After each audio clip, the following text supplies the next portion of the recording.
Okay,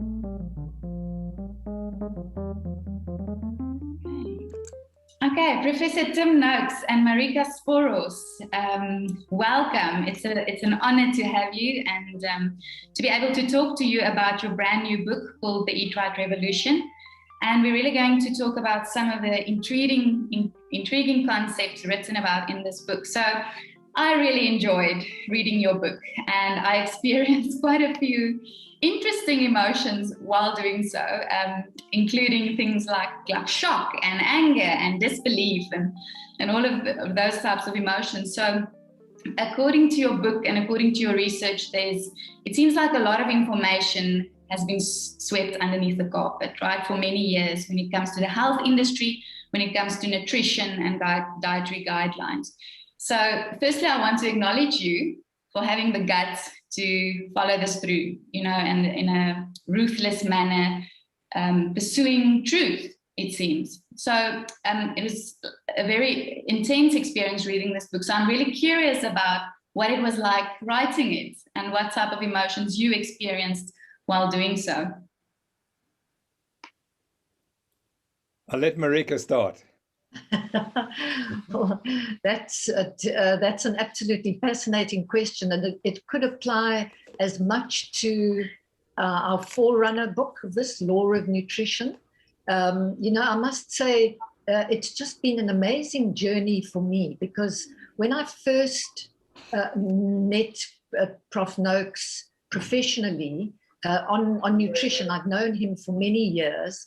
And I'd been in and out of the country. And when I came back, I started reading all sorts of weird and wonderful things about him in the media, and suggesting that he'd gone, mad, bad, rogue. And I thought, but, that doesn't square with the man I know. And I contacted him and said, could we have a Skype interview? This was way back in 2014. As usual, he was, very polite and accommodating and said, sure. And we had a very long, involved Skype interview. And the more he spoke, the more unsettled I became, because I was thinking, I really hope that he's not right, that whatever he's telling me is not true. Because if it is, then I've been believing a lot of things about diet and nutrition that are not actually true. And that was the forerunner to our first book. When I heard about Professor Noakes' trial, the HPCSA's hearing, I wasn't convinced that there was an organized campaign to discredit him, group of people out to get him. I thought it's a bit overblown, and the reality will be somewhere in between. Slowly but surely, I started realizing that there was so much more to the story, and it was a journalist's dream, and it continues to be a journalist's dream. I started out my career as a hard news reporter in the newsroom of the Rand Daily Mail, dealing with politics and religion and dog shows and court reporting. And then the more I delved into nutrition, the more I realized that I hadn't actually left politics and religion behind. Dog shows, yes, court reporting, no. So our latest book is an extension, a logical extension of our first book. Mm. My problem has been that I benefited hugely from going on this diet. I should be dead today. I shouldn't be here, because my dad died 10 years after he was diagnosed with type 2 diabetes. And I knew I had 10 years to sort out my problem. And I fortunately discovered this diet, and it reversed my type 2 diabetes, which is now in remission, which is astonishing, because I've been told that type 2 diabetes is irreversible progressive disease. And it's one of the worst diseases you can possibly have.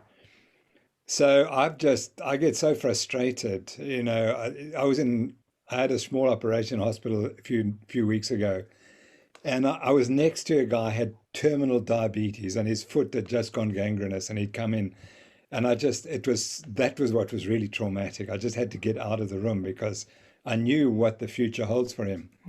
And I know what the future holds for every person with diabetes. It's an awful death.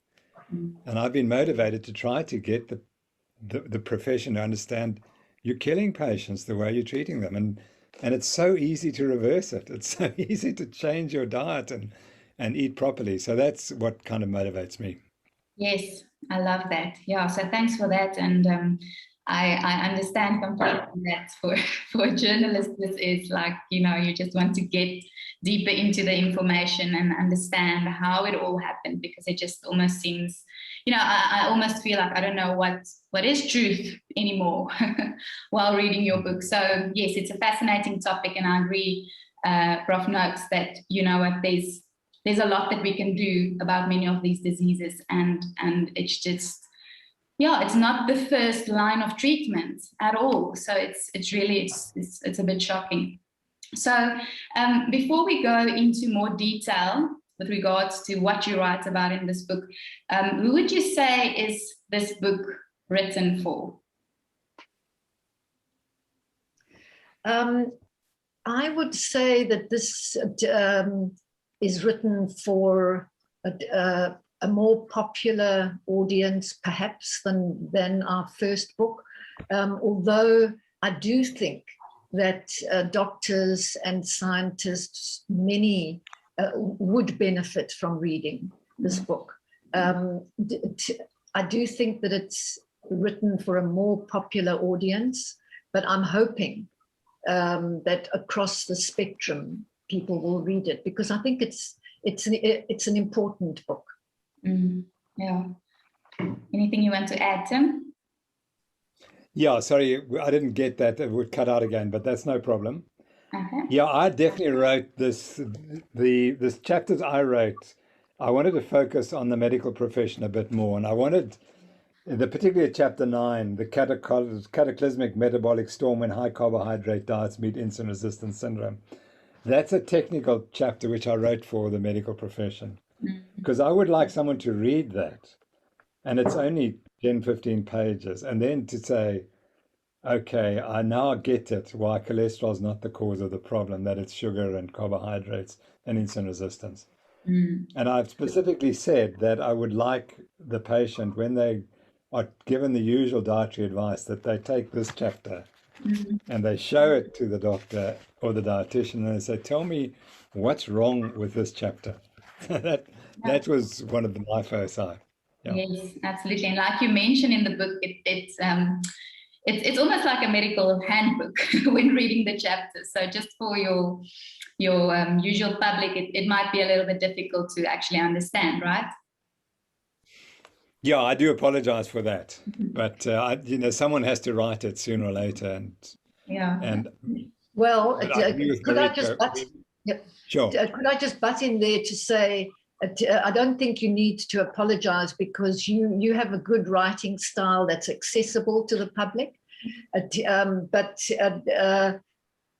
I do think the science is important. Neil deGrasse Tyson, a scientist, said the very good thing about science is that it's true whether or not you believe it.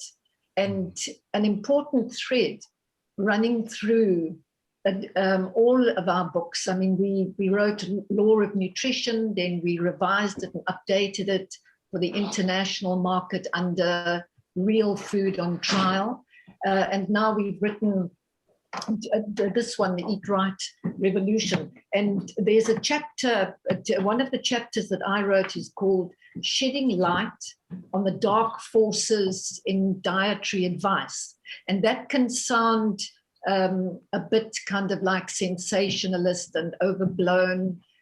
I don't actually think it is, because among those dark forces, and this is part of the reason why I really do wish that doctors, dietitians, and scientists would read it, because I don't know how many know about the conflict between science and church and belief, and when it comes to nutrition. And, I really think when it comes to public health, advice. Belief and faith shouldn't come into it. Science and evidence should.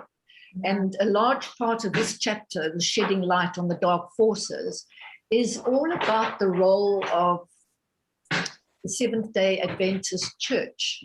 And, I said in one of the chapters, it raises the question, what's the church doing?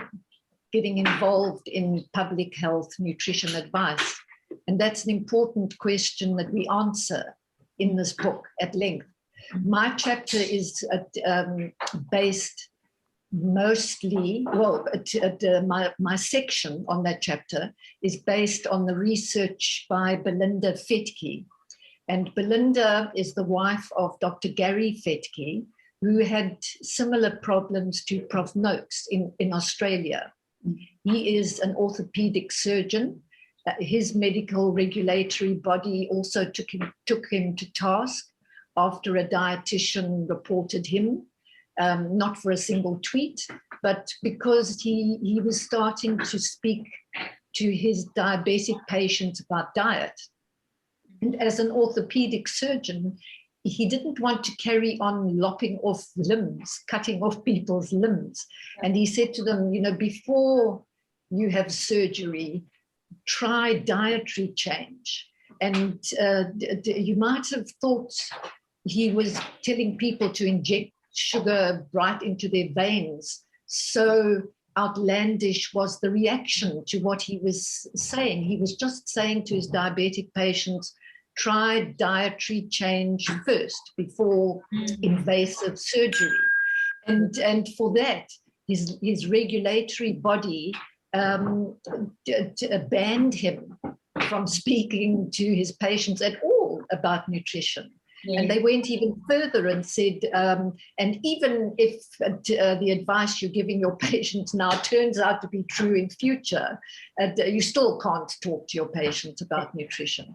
So that all leads back to one of the driving forces in nutrition worldwide is the Seventh-day Adventist Church, which I found absolutely fascinating.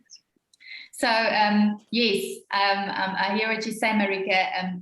I think you also say in your book, it's not that you don't take a belief seriously or don't care about it, but they don't have a place in suggesting what we're supposed to eat or giving nutritional advice, right? So it's a very weird thing going on there. And like you said, coming back to the trial, so Tim, in 2014, so the HPCSA, the Health Professions Council of South Africa, you were reported by them and by dietitian Claire Stradon, right? And that was because you said that good first foods for infants are low carb, high fat. So this trial was dragged on for more than 4 years. And in the end, they couldn't find that you did anything wrong. So you were proven innocent in 2018 and they exonerated you completely of any wrongdoing. So this alone shows me that there's something weird, something fishy going on. So you say, or you in your book, you mentioned that, Claire was at that time the ATSA president, that's the Association for Dietetics in South Africa. And you said that it was very clear that the HPCSA and ATSA, and also Stradon, were out to get you. They were keen to silence you, right? And this was because you were challenging the conventional dietary advice. And you say that, it's weird. It's this thing like it's written in stone. It's like the 10 Commandments. And it has really been changed over 40 years. And it's so weird because the nutrition and health industries are such evolving fields. So that we're still listening or subjected to guidelines made 20 years ago is just ridiculous. So, but like you say, it's not just the medical institutions, but it's also other industries that are fighting for these guidelines. And you show us in the book that, there's also big pharma, big food, and medical scientific professions expounded dietary and nutrition information that was just in many cases wrong or distorted. So I want you to give us a summary of how the dietary guidelines were created, and why you find that all these many of the information we follow today are wrong. Yeah, that's quite a long question, but we do spend quite a lot of effort on it. I've got to page 32, and Marika there speaks about how the dietary guidelines produced by Professor Forster, who was the lead prosecution witness, over 10 years, they didn't change, despite the fact that we knew that diabetes and obesity had increased. And she was asked that question by our lawyer, and he wondered why the dietary guidelines hadn't changed, despite the fact that that obesity and diabetes had increased. You know, so the guidelines were drawn up. There were no guidelines before the 1960s. The advice was to eat really, I think there were 7 food groups, and you were meant to eat one of them each day. But then in 1977, the Dietary Guidelines Committee gets together under Senator McGovern, and he's just lost the presidential running for the president. He's about to lose this committee, so they decide, well, they better do something. And their job originally was to address hunger and poverty and food insecurity. So they decided they would go better, and they'd tell us what we had to eat to be healthy. And they met for 3 days, and the guidelines were drawn up by a bunch of people who had no training whatsoever. And they were written up by a chap called Nick Martin, and he has absolutely no training at all.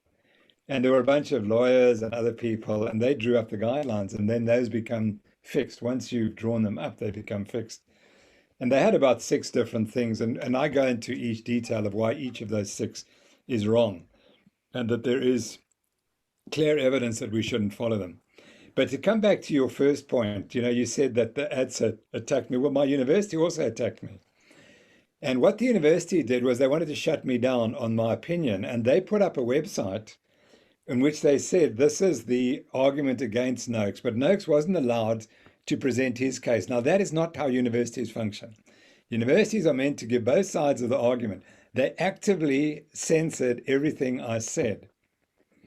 That website is still active today, despite the fact that I won the case 3 years ago and proved that they were wrong.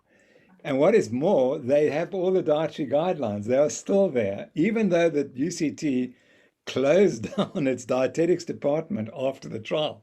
They still have this bit of nonsense about, well, these are the dietary guidelines and how you should eat. And I fear that it's just because there's so much control of universities through industry that they daren't do anything at all away from the traditional guidelines. Yes. So yes, like Marika also mentioned, there's many industries, religions, big pharma. All of them have a hand in deciding what is healthy for us to eat, and they won't budge. Doesn't matter, like you say, doesn't matter what you can prove. They just kind of stick to what they've been believing for many years, and even though they have no nutritional education or expertise. Hey? So you, along with many other researchers, call this, and also I think you refer maybe more to the cholesterol hypothesis, but you write in your book about the greatest medical scam in history. So can you give us also a quick summary of what this is all about? What are you referring to when you're talking about the greatest medical scam? Well, I think it gets back to this guy called Ansel Keys, who in 1953 saw a picture which showed a relationship between how much fat in the diet and heart disease rates in 22 countries. Problem was, as I say in the book, he didn't see the 22. He just only saw 6 of the countries, and he drew a graph with the 6, and then it looked like a perfect correlation. And he then became the doyen of this theory that fat in the diet causes heart disease. And despite the fact that there have been numerous attempts over the last 50 years to prove he's correct, none of those studies have really proven it. And in fact, many of them have disproven it. And those studies get hidden. And that's the tragedy. So Marika and I, go through many of those studies and much of that evidence showing how it was distorted and hidden. And industry just continues to drive the story. And that's the reality. So the reality is, if you hear a medical school where they don't teach this idea, and they continue to say you must treat diabetics with high carbohydrate diets and give them insulin, you know that that medical school is captured, because the evidence is absolutely clear that that is the worst form of treatment.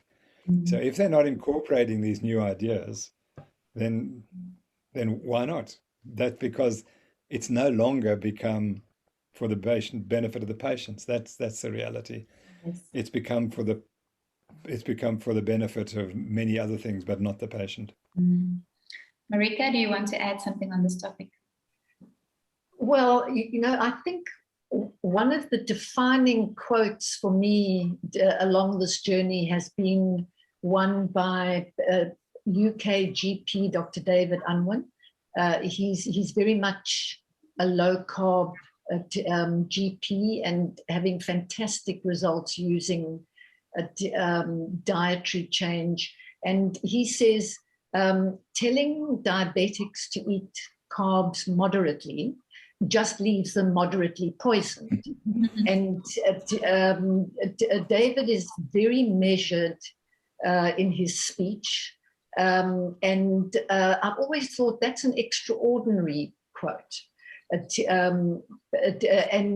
scientifically, it's correct, because diabetes is a problem metabolizing carbohydrates. So why would you keep encouraging people with diabetes to eat carbs, to eat it regularly, even if it's in small amounts? And, in the book, we take pains to say, we're not against carbohydrate. It's important to know that it's not an essential nutrient. That means you don't need it from the food. You don't need carbohydrate foods to get enough glucose from the carbohydrate that you're eating, because protein foods have a certain amount of carbohydrate in them as well. And we're not saying don't ever have carbohydrate. We are also not saying that there's one diet that cures all ills, despite what our critics often level at us.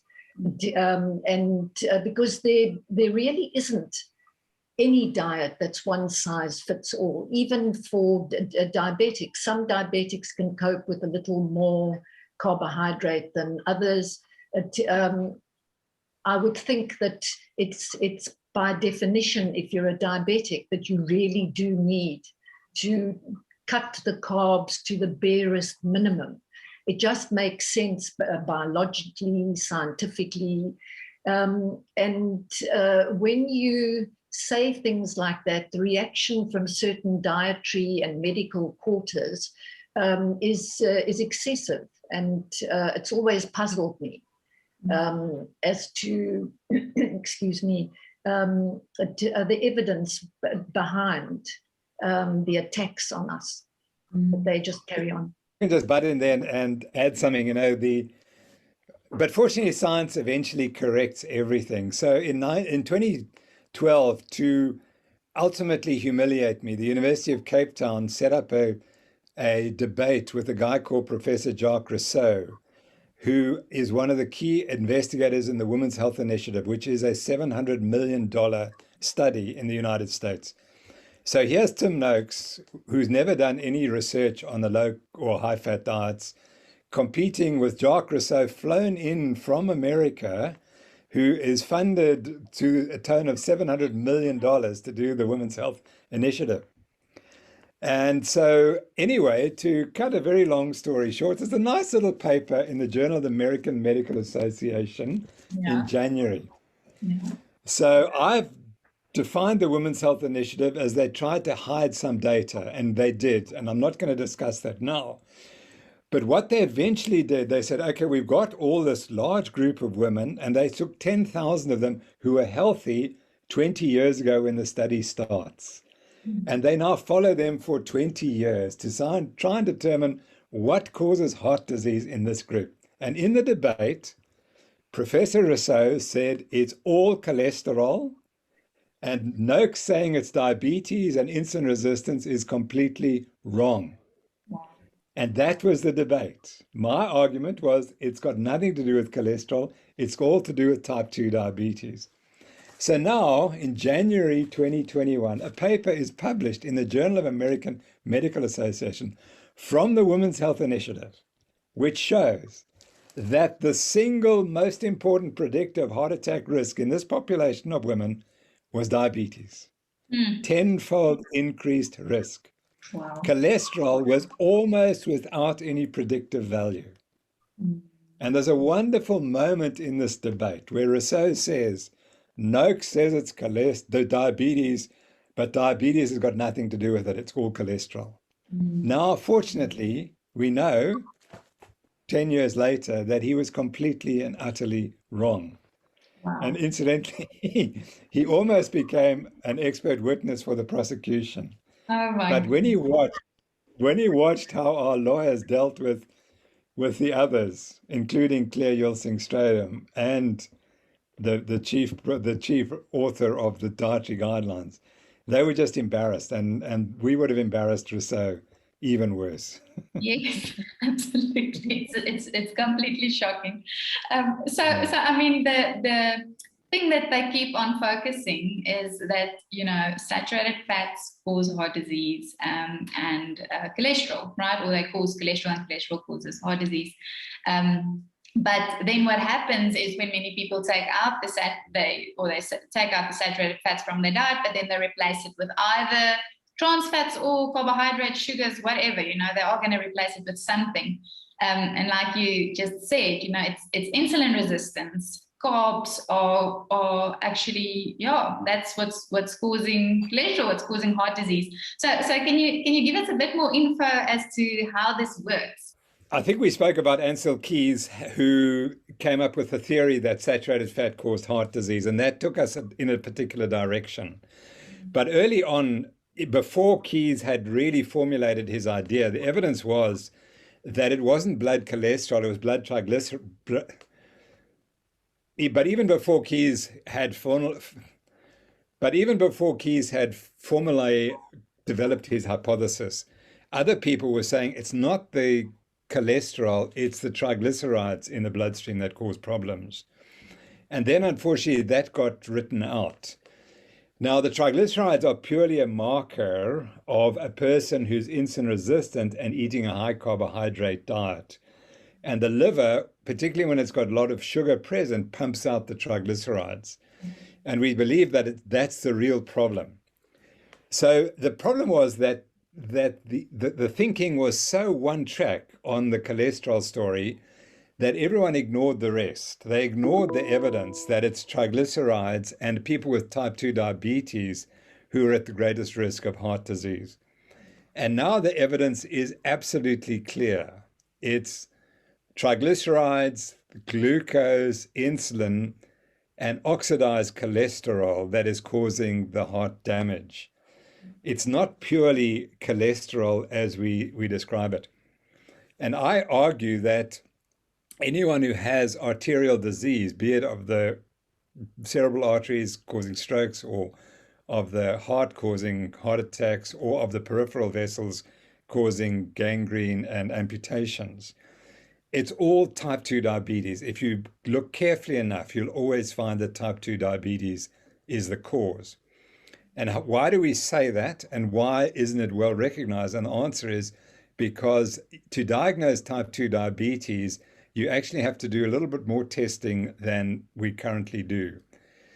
We often give a patient a 2-hour glucose tolerance test, but we don't measure what's key. And what's key is measuring the insulin after 2 hours, and preferably even after 5 hours. And then you find that about 50 or 60% of the people who you don't think have diabetes, in fact, have an abnormal test. And although they may not have diabetes as traditionally defined, they have a form of prediabetes that will cause heart damage and cause arterial damage and will cause heart attacks in the future. And so they have to be diagnosed as type 2 diabetics as well. So when you put the two together, when you do the proper testing in everyone and you look for it, then you find that if you have heart disease, you will have type 2 diabetes, and that's the cause. So what do we tell people? We tell people that you want to know, are you insulin resistant? And do you have the abnormalities that indicate you're either pre-diabetic or diabetic? And the treatment for that is not to take a statin drug and eat a low-fat diet. It's the opposite. It's to eat a high-fat, low-carbohydrate, moderate protein diet. And that reverses all these abnormalities, which are caused by too much insulin and too much carbohydrate and a liver that's full of sugar and fat cells in your viscera, in your internal organs that are overstuffed with fat. That's the combination. And statin drugs cannot reverse it. A low-fat diet cannot reverse it. There's only one thing that reverses it, and that is the low-carbohydrate, high-fat diet.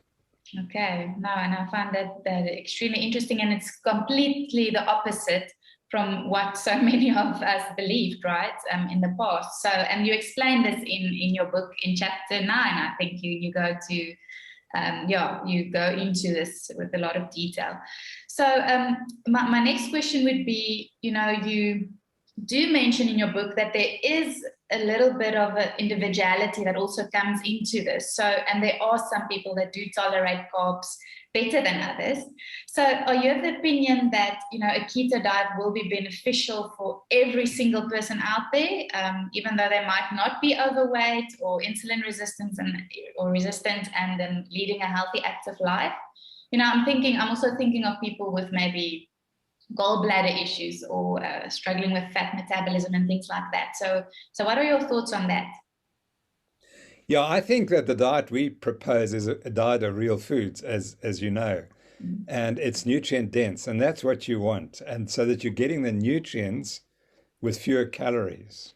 And so you don't become obese, but you're getting the nutrients. And the diet that is wrong, the conventional diet that we prescribed, is low in nutrients and high in calories, which is the opposite of what you want. And people continue to eat because they're not getting satiated. And then they're eating too much carbohydrate and paradoxically too much fat, which is a paradox, because if you have too much carbohydrate, then a little fat becomes a problem. So they eat that, they get obese, and then they get the diabetic complications. So the diet is the best diet. Your question is, will everyone benefit from it? And the answer is yes. But there are some people who can eat more carbohydrates and are not going to get diabetes in the long term. However, even then, they would benefit by eating a nutrient-dense diet.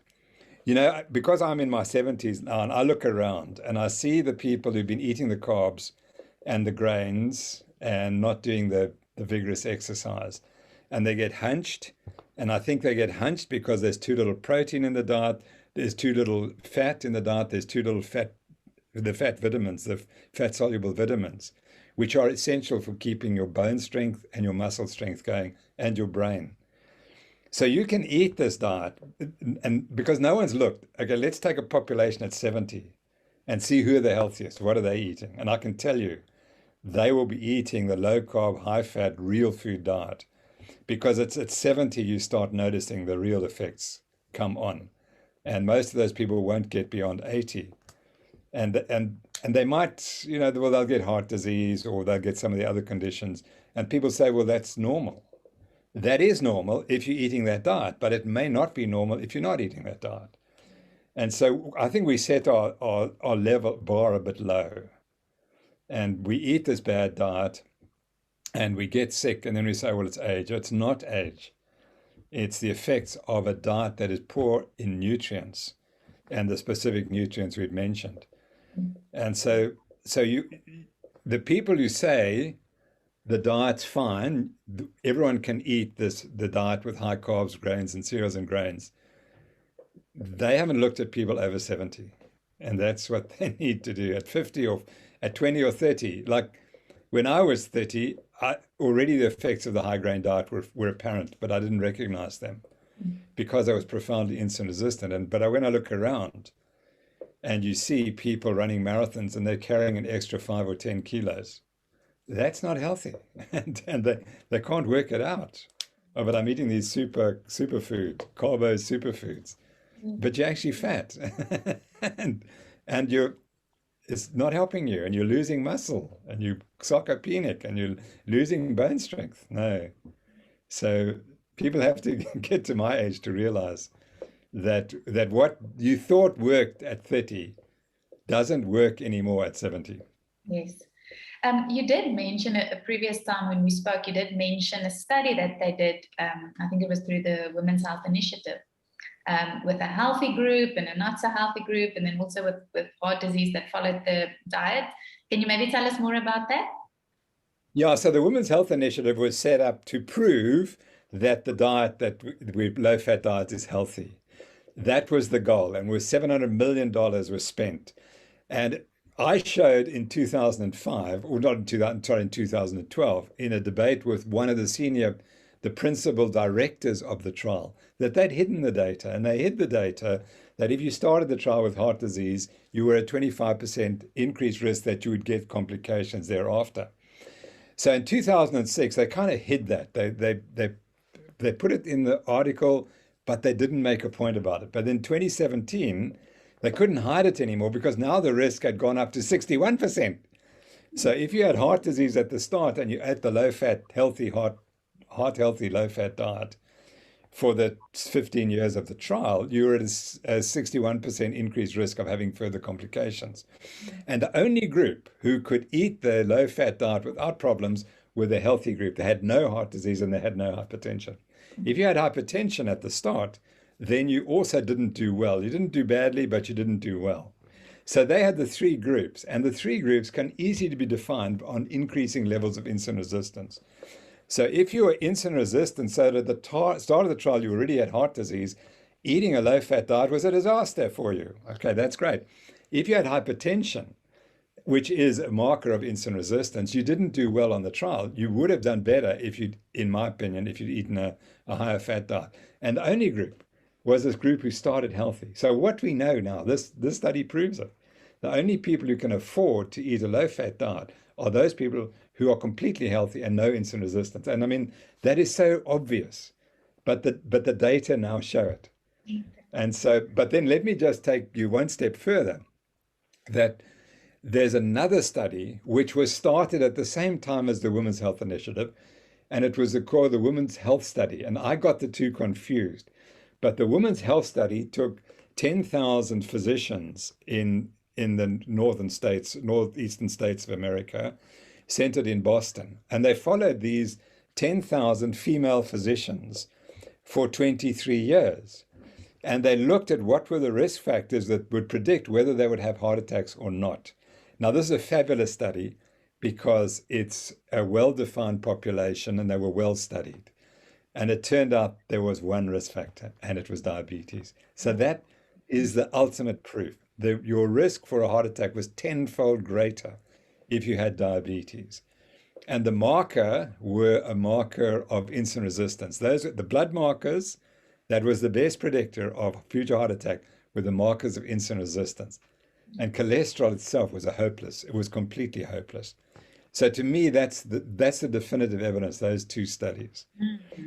And it's really important. And that's partly why why Marika and I wrote this book, because we want people to take the book to the doctor and say, but hold on, I've got insulin resistance. I'm eating a high carbohydrate diet. I've got all these markers which suggest I'm going to have a heart attack.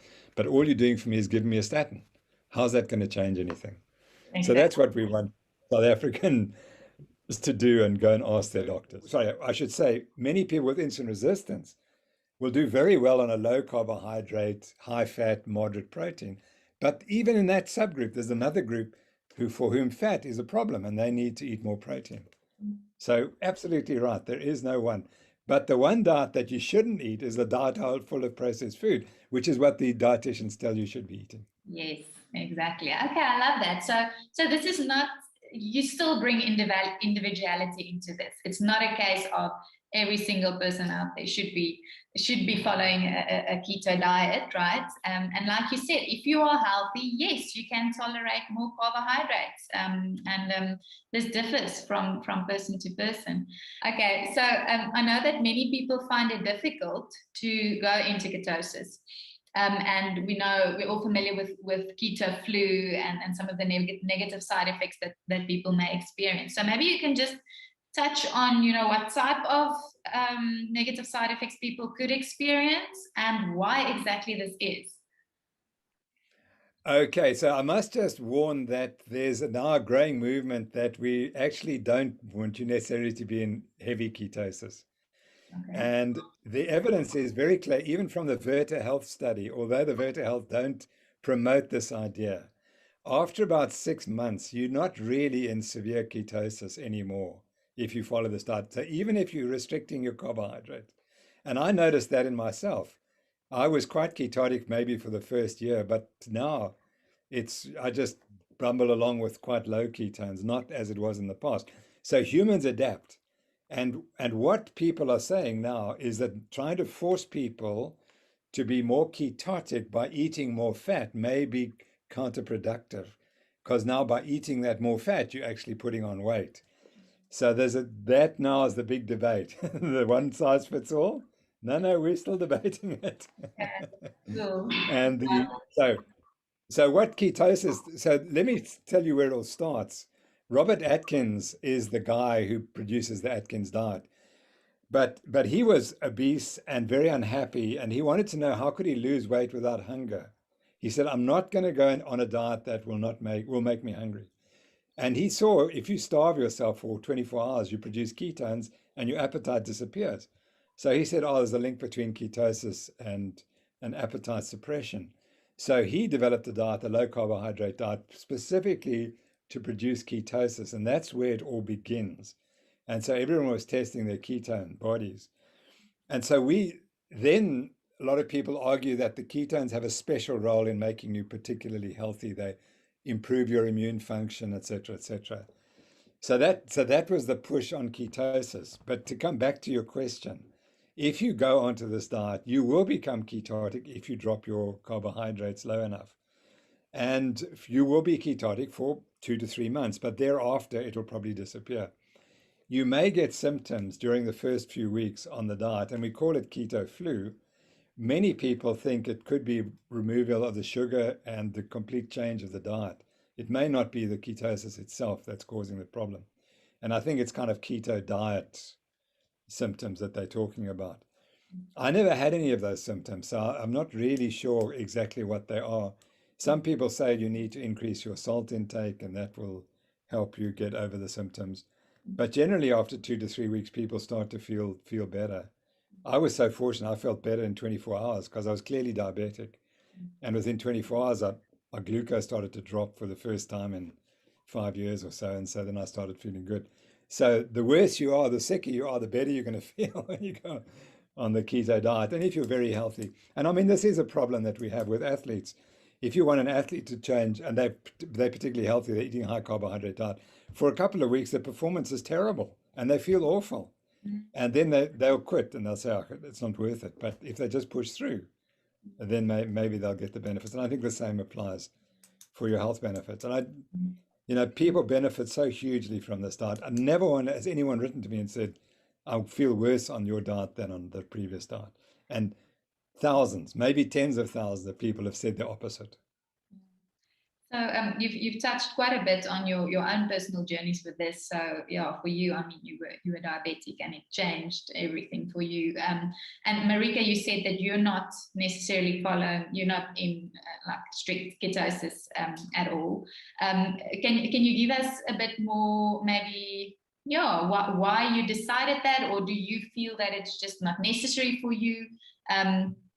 Even though you know that all the research are positive in terms of the health benefits, but still you're not a sickly or an obese person. So maybe for you it's not necessary.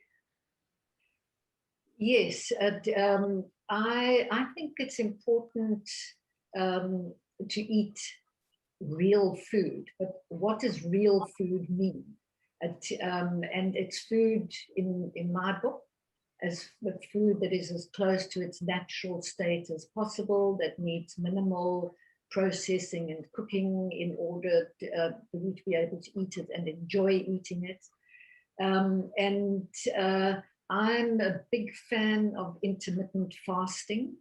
That goes back, I think, to my Greek heritage. fasting is as old, I like to say, as old as the hills of ancient Greece. And it just makes sense to give your body a rest. And for me, I put meat back into my diet quite reluctantly. And because when I was a vegetarian, I did believe that it was the most healthy way to eat. I also, at the time, just didn't want to eat flesh foods. But I felt so much better in body and mind after changing my diet and cutting out processed food and all the things I loved, bread, pasta, chocolate, and it just made sense to me. And I often say to people, I often get attacked for being a hypocrite because I say I love animals and yet I eat animals. And I say, the mea culpa for the hypocrisy. If I could find a way of eating that feeds my body and mind, like a low carb, high healthy fat diet that includes meat, then I would happily not eat flesh foods, but I haven't been able to find it. Having said that, I know that there are some type 1 diabetics who stay in ketosis or as close to ketosis as they can on even a vegan diet. And, while we knock veganism as not a particularly healthy diet, in our book, we also often say we are not against plant-based eating. I'm all for individual choice, as long as the choice is informed. And I mean, if people don't want to inform themselves and still want to eat badly, they have every right to do that. But I think most people, or a lot of people, are hungry for knowledge, and they do their research and they eat in ways that makes them feel good, healthier. So I think that's, patient choice and individual choice and information is important. It is possible, although it's not particularly easy, to get into ketosis on a vegan diet. I think it just takes a lot more work, but it can be done. I do know of an orthopedic surgeon in the US who is a type 1 diabetic, and she has reduced her insulin significantly on a vegan diet. I haven't been able to get her to tell me what she actually eats, and I would be fascinated to know. And for myself, I mean, I've rediscovered the joys of meat eating, and I'm unashamed about it because I feel good on it. Absolutely. If I can just add something about fasting, I was watching a BBC program. I almost never watch the BBC, but they said they finally asked the question, why are people slim? So they found a couple of families where everyone looked like you and Marika, Zelda, and they were really thin. And then they filmed them for 24 hours. And the key thing was they never ate. And the one lady they filmed, she missed her breakfast and they couldn't understand. But you didn't eat breakfast. And then they followed her at lunch. And she didn't have a huge lunch. She had a small little lunch. She says, well, I'm just not hungry. I'm never hungry. And they couldn't put the two things together, that these are people eating proper foods and they don't have to be stuffing their faces all the time because they're perpetually hungry. Yeah. I interviewed a guy the other day who lost something like 300 pounds, probably more like close to 400 pounds. Can you believe it? 400 pounds. And I said, tell me, what was your hunger like when you weighed 600 plus pounds? He said it was incessant. He said, I could eat an enormous meal. And within half an hour, I would be thinking again, where am I going to get my next meal from? And until people understand that it's the hunger is the issue. Yeah. And once you get foods that take away your hunger, you're flying. And that was the key point I picked up on that, the slim people. They didn't talk about food. When they sat down, they ate good food, and that was the end of it. They would then fast. So, intermittent fasting could be if you don't eat it for 6 hours. We talk about you got to not eat for 18 or 12 hours, but it's so different. Maybe people eating every 3 hours. Maybe if you just didn't eat every 6 hours, that'd be a good start. And we could start calling that intermittent fasting as well. Yes, absolutely. So in the end, it sounds like, you have to find something, that works for you, and not being hungry all the time.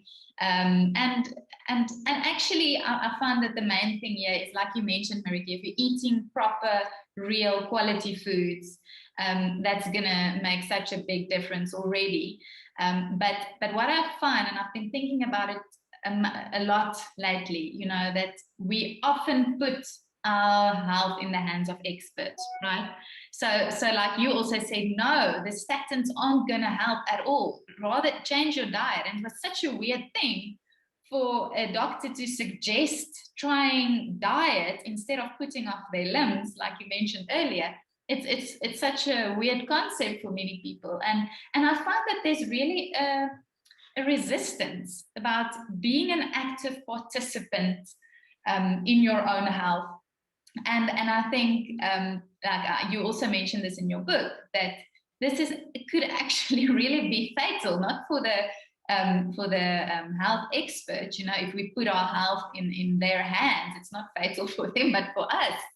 I often hear this. This is like something I hear a lot also in my practice as a clinical nutritionist, people telling me, but this is a genetic disease, or this is something my doctor told me I can do nothing about. And they almost can sit back and relax and know they can continue eating their garage pies and their Cokes because there's nothing they can do about this, and you actually gave it there's a name, right? Doctor-caused disease. Is it iatrogenic?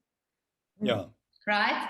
And this is, it's causing a lot of pain, a lot of deaths, illnesses.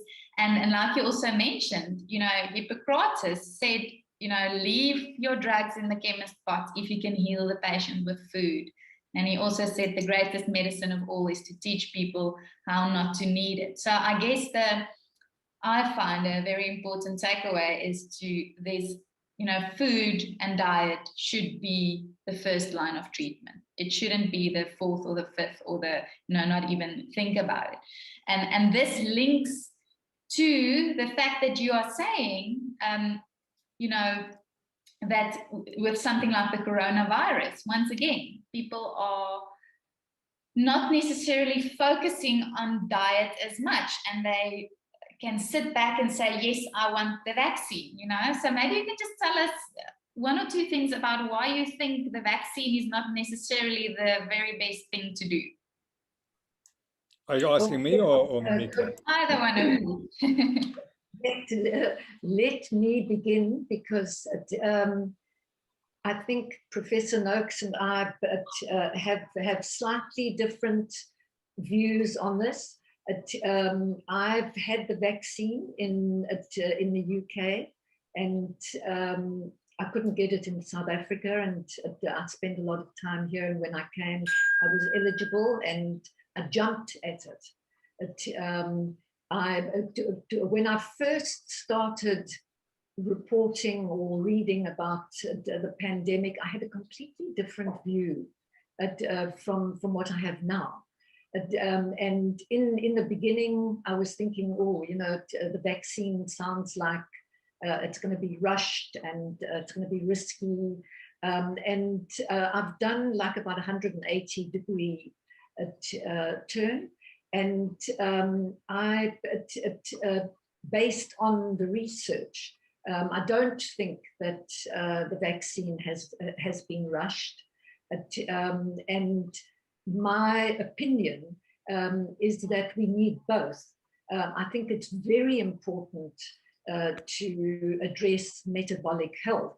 I think far too many people won't be able to or want to address their metabolic health in time to survive coronavirus, because we know, I mean, I've lost two very close friends to the virus, and neither of them had any underlying conditions that they or their doctor knew about. That's not to say that if you did an autopsy that they wouldn't have found something. But I think too much is unknown about the virus. And I think the vaccine has an important role to play. And so does diet and metabolic health.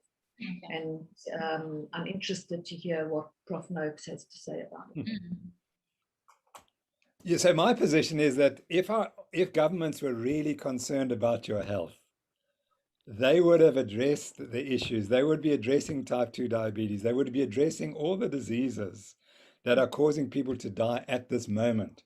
In South Africa, 2,500 new diagnoses of diabetes every week.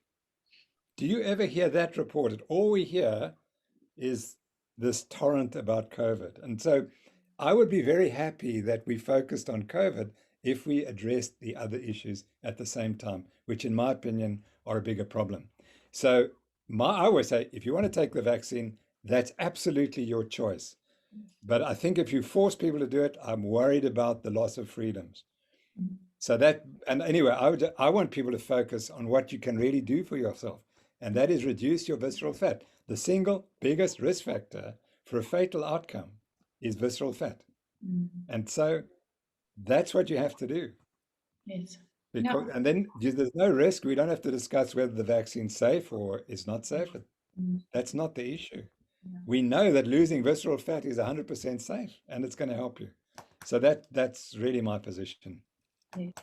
So there's a lot you can do if you decide not to take the vaccine, or even if you are going to take it, to still make sure you are metabolically healthy, right? Yeah. So I want to finish off with our last question. If you think about, if you let's say you could look back in a few years' time and feel really content about what this book managed to do, what would it be? Let Marika start. Well, in the book we say that it has taken a pandemic to reinvigorate evidence for low carb, high healthy fat eating, and I think that that's our greatest contribution. We make it clear that we are not anti anyone having the vaccine. We both believe that vaccines are one of modern medicine's most amazing achievements. And our message is very clear. But I do think it's important for people not to think that if you are metabolically healthy, that alone is going to save you from the virus, and because the research doesn't support that, in my opinion.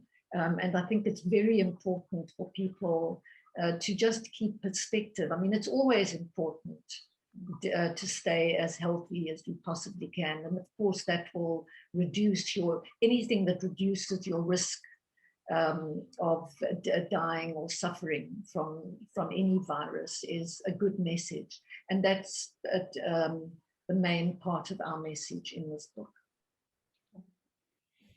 Yeah, I absolutely support what Marika says. And I wrote it, I don't think either of us were thinking this is the solution for COVID. And then that's not, it's, we would like people to understand that the COVID is driving the message that you need to be metabolically healthy, as healthy as you possibly can be.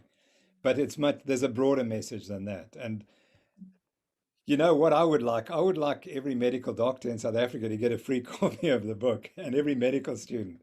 And that's what I would really like. So if Bill Gates wants to do something really good for South African health, maybe I he love can it. give this book to all doctors and medical students, because once you've seen it, you can't ignore it. You can't say no, Noakes and Sboros are mad. The evidence is here. We put all the references in, as we did in the real meal revolution. Sorry, in the Eat Right revolution. And I'm getting all the names mixed up. In our other book, A Real Food on Trial, Yes. we put all the evidence there. And what I've learned is that so few doctors are prepared to read the evidence. So what we've done is we put in, you can get on the airplane in Cape Town. By the time you reach Joburg, you've read the book. You've spent 2 hours, and now please tell us what's wrong and why can't you implement this for your patients. We through the foundation and through the Nutrition Network, we reach many thousands of doctors around the world, and they all say the same thing. They say we're isolated. When we treat these patients like this, we're isolated. And why is that? Why can't we change and produce a revolution around the world? Because we all see the benefits to the patients. And it just takes one patient. When you cure a patient and that patient is forever thankful, that's all you need. And this book tells you how you do it. And it is so simple. I love that. And that's a great summary of your book. And it really is a fascinating read. So I would really recommend any person out there to really read this book. So thank you, Tim. Thank you, Marika. It was really a pleasure connecting with you, and really congratulations on this book and all the hard work and the guts and everything that went into it. So and all the best with your future research and other endeavors. Thanks, Zena, and thank you for having us. And thanks for Marika, because really it was her design. She designed the book, and I just filled in a little bit in the middle. Yeah, sure. She gave it the direction. Professor Noakes always overestimates my contribution. That's not true. It's true. It was very much a collaborative venture. And Zena, thank you very, very much for having us on your program. Yes, such a pleasure.